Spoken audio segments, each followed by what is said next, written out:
The fires burned, I think the fires have burned maybe something the size of New York City.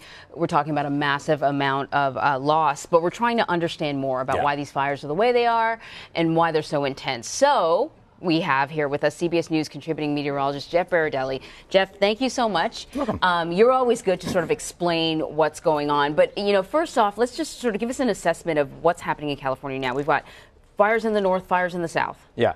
So first of all, the winds in Northern California are weakening a little bit, so that's good news for the fight here. Southern California, winds are actually strengthening. We could see hurricane-force wind gusts in some of those caverns, those canyons, those valleys during the day today. What happens is just like a ball, if you put it on top of the mountain and it rolls down and accelerates, well, that's what's happening. The wind's coming from the east, so it gets to the mountains and then it accelerates down the slopes. And so it really is, a factor of dryness and very strong gusty winds across Southern California and Northern California. The amount of rain that they should have seen by now across California in their, what should be the beginning of rainy season, should be a couple to maybe a few inches of rain. They have not seen that. In fact, over the last 30 days, most of California has seen basically no rainfall at all.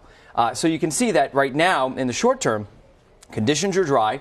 It's mostly these really strong winds that help to kind of perpetuate these fires and make them spread more quickly, make them harder to fight. And, of course, there's a longer-term aspect, which I know that we're going to be talking about as well. Well, your description there really explained a lot to me, because you hear people, Vlad, say, you know, I looked out the window and I could see the fire up over the hills, and then next thing you know, I only had 5 minutes to get away. And that when you talk about the winds accelerating, pushing the fire at a more rapid pace, that explains it. How do you fight a fire when the winds are 50, 60 miles an hour, gusting to 50, 60 miles an hour? That's what we have in Southern California today, and probably again tomorrow. We're going to see those strong wind gusts with high wind warnings in effect. The winds should begin to die down Wednesday and Thursday, but it's really going to be tough today, really going to be tough and dangerous again tomorrow. The firefighters are in danger here from really strong winds, and so we really have to do our best to support them and forest management as well. When you read and you learn that the Camp Fire is the second deadliest in California history. The last time there was such a deadly fire was way back in 1933, and 29 people were killed there.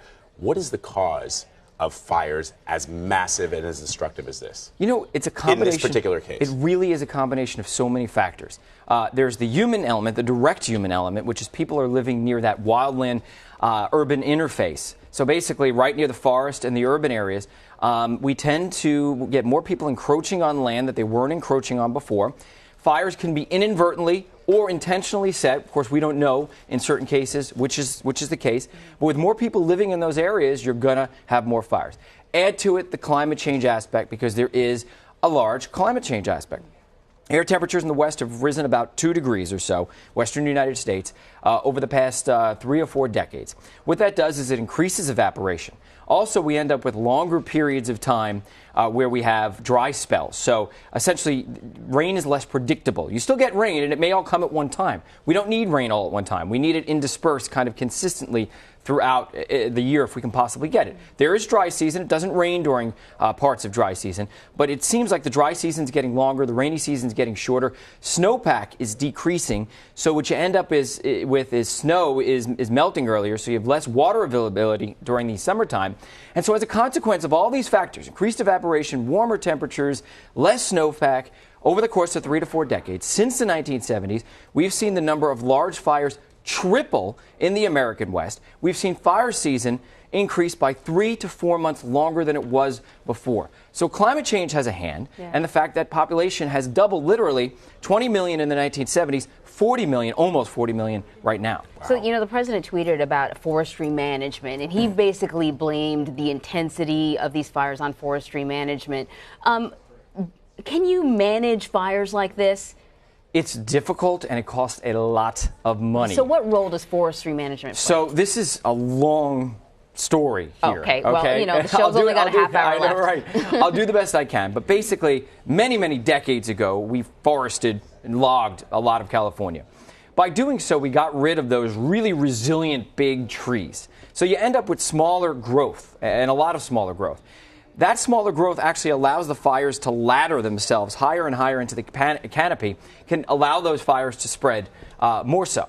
So what you have to try to do, because humans have encroached on the land, we essentially got in there and we logged it. So as is typical of humans, we get into areas, we do our human thing, and then there are consequences to that. So essentially, it would cost a lot of money to now get in there and manage. Of course, they're managing these forests as best they can. What they need to do is get rid of the brush close to the ground, so that can help. But remember, there are people living there. So you can do prescribed burns. But when you do prescribed burns, you're putting people at risk just in doing those prescribed burns if you make any mistakes whatsoever. With people living all over the map, having prescribed burns may be an ideal situation, but it's a dangerous situation. So again, this is a tough one, and it requires more money. A lot of the land in California is actually federal land. So if the federal government really wants to do more forest management, it's going to cost more money. You know, we saw pushback from firefighters unions to the president's tweet. One person suggesting it's like criticizing FEMA for hurricanes. I mean, these are natural disasters, and saying to FEMA, you're going to cut off money to FEMA because of hurricanes. Your firefighters are saying that's the same thing you're saying to us. So. Also, the timing couldn't have been worse. No, not indeed. Not good timing at all, Jeff. Always great to have you to help us break down this stuff. Thank you. Sure, my pleasure.